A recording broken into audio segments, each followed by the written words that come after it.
Bien, le département du territoire du canton de Genève a pris l'heureuse initiative de créer cette rencontre, ces rencontres qui touchent le développement de Genève. Et ce matin, on parlait surtout d'architecture et d'urbanisme parce qu'on ne peut pas séparer les deux choses.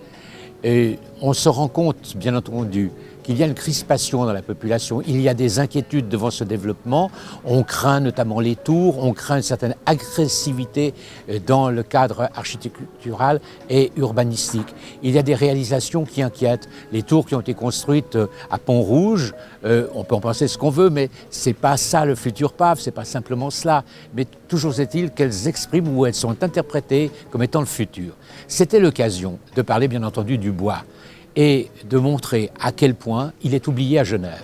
Vous avez peut-être le 90% des architectes et ingénieurs qui n'en connaissent pas véritablement le contenu, l'évolution du matériau sur le plan technique, ce qu'il apporte sur le plan environnemental et sur le plan du confort de vie.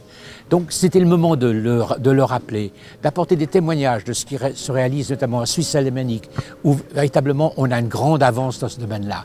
Et en plus, c'était le moment de montrer à quel point, lorsqu'on a un projet qualitatif, qui soit apaisant pour les citoyens, il est mobilisateur. Et nous sommes à la veille de construire de grands ensembles à Genève, mais regardons ce qui se fait ailleurs.